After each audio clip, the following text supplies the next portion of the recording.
Dando continuidade, então, aos ácidos graxos, agora nós vamos ver como os ácidos graxos, eles são denominados. É uma nomenclatura bastante simples, que é baseada no número de carbonos da cadeia carbônica, bem como também nas duplas ligações desses ácidos graxos. Existem várias formas de dar nome para esses ácidos graxos. Aqui no início nós temos um nome simplificado desses ácidos graxos, que é o mais comum de utilizar na bioquímica, que vai determinar o número de carbonos e de insaturação no ácido graxo. Então, por exemplo, na letra A, que tem um ácido graxo que tem 16 carbonos, ele recebe então o nome de C16, porque tem 16 carbonos, 2 pontos, e aí o número de insaturações, que no caso dele é 0, porque ele é um ácido graxo, conforme nós podemos ver aqui, ele é todo saturado, só tem ligações simples. Então, ele é um C16,0. Já na letra B, é um ácido graxo com 18 carbonos e nenhuma insaturação. Então, ele vai ser denominado de C18, de 18 carbonos, 2 pontos, 0, porque não tem também nenhuma insaturação. Já o ácido graxo da letra C, ele também tem 18 carbonos, mas observe que aqui nesse ponto há uma dupla ligação, que está entre o carbono 9 e 10.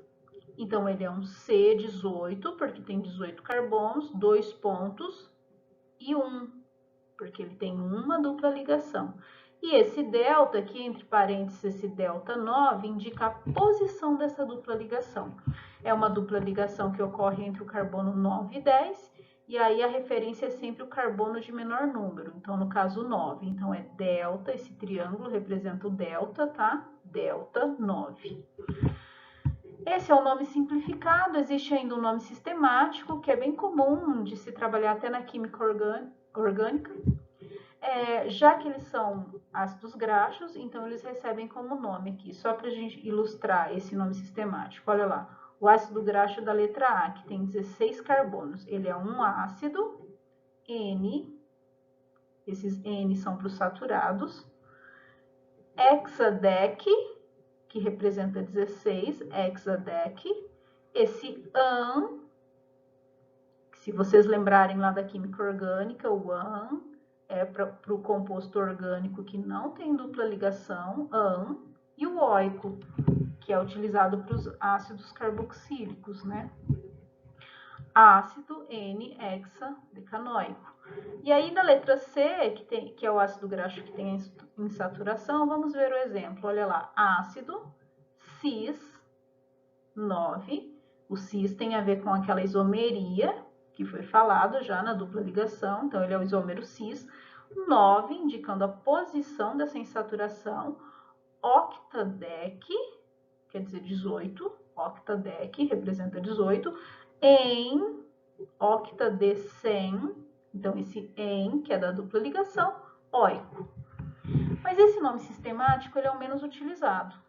Na prática, é muito utilizado o nome simplificado e também o nome comum.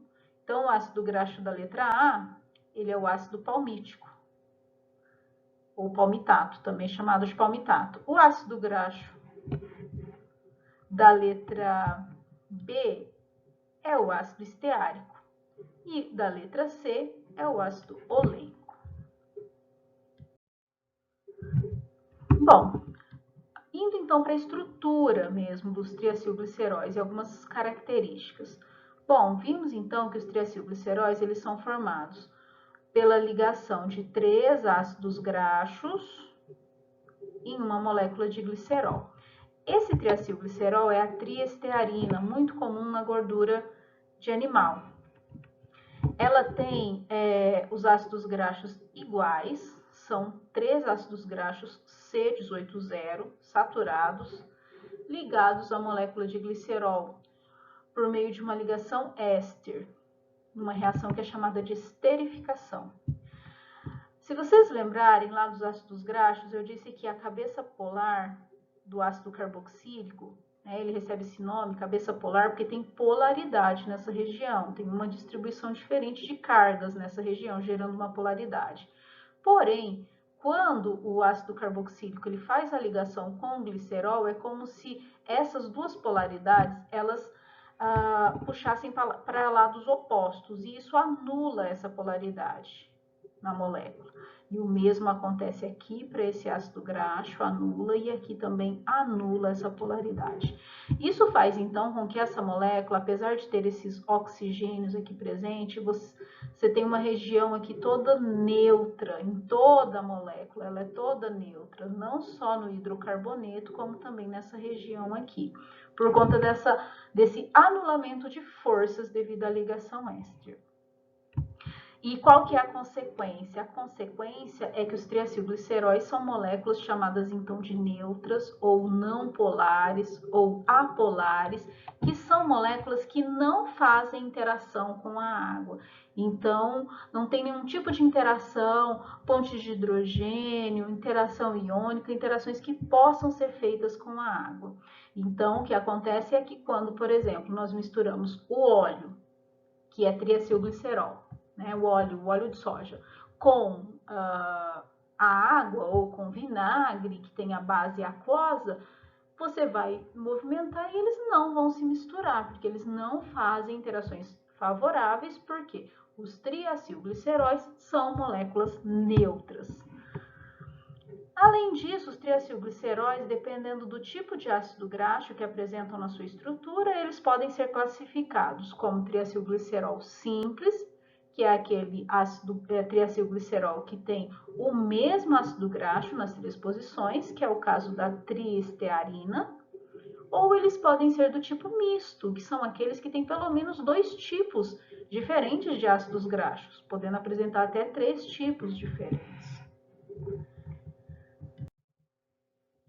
Bom, agora que nós vimos um pouco da estrutura do triacilglicerol, né, vamos falar um pouco dele com relação à sua função, que é de armazenamento de reserva, ou seja, ele é um combustível metabólico que fornece energia para os organismos vivos, tanto animais quanto plantas. O triacilglicerol, aqui no caso mostrado aqui nos adipócitos, ele fica num citosol, como se fosse um vacúolo lipídico, já que, como falamos anteriormente, o triacilglicerol não faz interações favoráveis com a água, então ele exclui a água, e a tendência é que ele fique junto, fazendo interação entre si, entre as moléculas de triacilglicerol. Isso faz com que no citosol do adipócito forme aqui uma gotícula lipídica, contendo então o triacilglicerol armazenado. À medida que o animal se alimenta e mais lipídio é obtido da alimentação ou produzido pelo seu organismo, esse adipócito ele vai acumulando esse triacilglicerol e guardando, porque este é um combustível de reserva muito importante, que precisa ser estocado para o momento entre as refeições, para que o animal tenha, né, o que utilizar como fonte de energia, como combustível. Então, ainda essas células, elas apresentam enzimas que são lipases, que promovem o início da degradação desse triacilglicerol, liberando então os ácidos graxos que poderão ser oxidados pelo organismo por diferentes tecidos para gerar energia, conforme nós veremos lá no final do semestre. As sementes também, os grãos e as sementes, eles também têm triacilglicerol armazenado, e ele é muito utilizado nos processos de germinação da semente. No início, quando ela ainda não tem a capacidade de fazer a fotossíntese para gerar energia. Então, essa germinação inicial, ela é totalmente dependente da energia contida no triacilglicerol. Vamos falar agora sobre os triacilgliceróis e que estão presentes em alimentos. Esse gráfico aqui, ele traz uma informação bem interessante. Então, ele vai mostrar 3 diferentes tipos de triacilglicerol em alimentos, que é o azeite de oliva, que vocês já sabem, ele é líquido em temperatura ambiente, a manteiga, que é um sólido macio em temperatura ambiente, e ainda a gordura do animal, que ele traz como sebo, que é sólido, é duro, é um sólido duro em temperatura ambiente. Então, o que faz com que esses 3 tipos de triacilglicerol eles tenham características tão diferentes em temperatura ambiente? Isso daqui tem a ver com a formação daqueles agregados entre os ácidos graxos que formam o triacilglicerol. Então, dependendo da proporção e dos tipos de ácidos graxos presentes nesses triacilgliceróis de cada um desses tipos de alimento, isso vai influenciar nessas propriedades.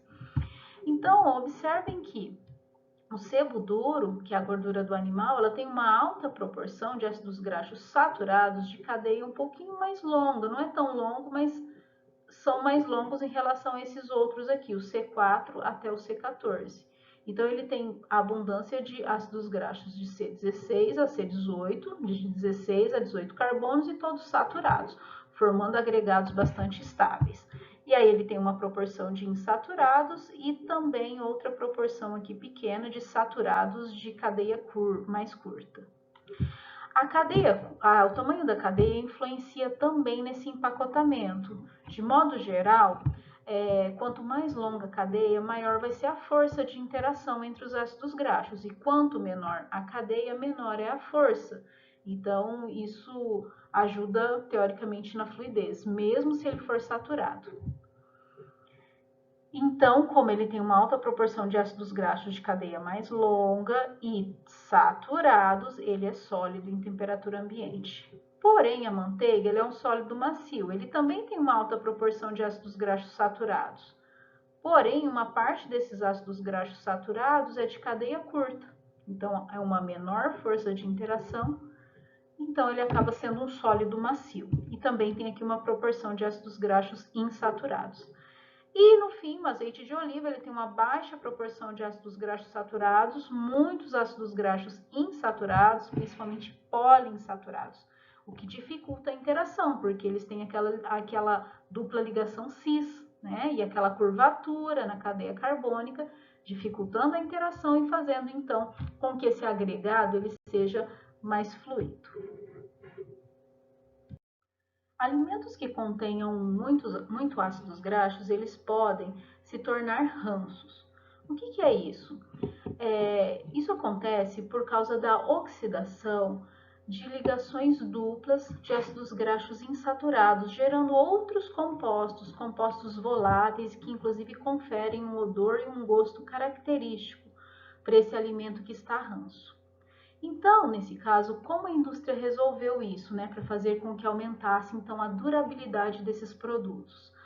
Ela resolveu isso a partir do uso do processo de hidrogenação parcial, que tem por intenção remover a dupla ligação, que é o alvo da oxidação, remover essa dupla ligação, inserindo hidrogênios e fazer então com que esse ácido graxo perca a sua dupla ligação e se torne uma ligação simples.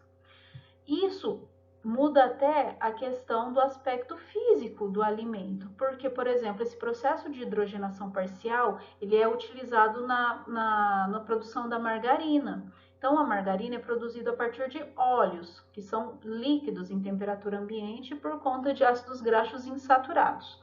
Com a hidrogenação parcial, uma parte desses ácidos graxos insaturados é convertida em ácidos graxos saturados. A presença maior de ácidos graxos saturados faz formar agregados mais fortes, mais sólidos, dando esse aspecto de sólido mole para a margarina. Porém, isso tem um outro lado, porque a hidrogenação ela é parcial, então algumas dessas ligações cis, ao invés de serem convertidas em ligações simples, elas se tornam o outro isômero, a dupla ligação do tipo trans, que também tem as características de apresentar a cauda linear como o ácido graxo saturado. Porém, o ácido graxo trans, ele está correlacionado com uma maior incidência de doenças cardiovasculares, principalmente porque ele tende a aumentar os níveis de triacilglicerol, de outros lipídios, como triacilglicerol, também o LDL, que é o colesterol ruim, e diminuir o HDL, que são parâmetros bioquímicos muito ruins para a questão dessas incidências de doenças cardiovasculares.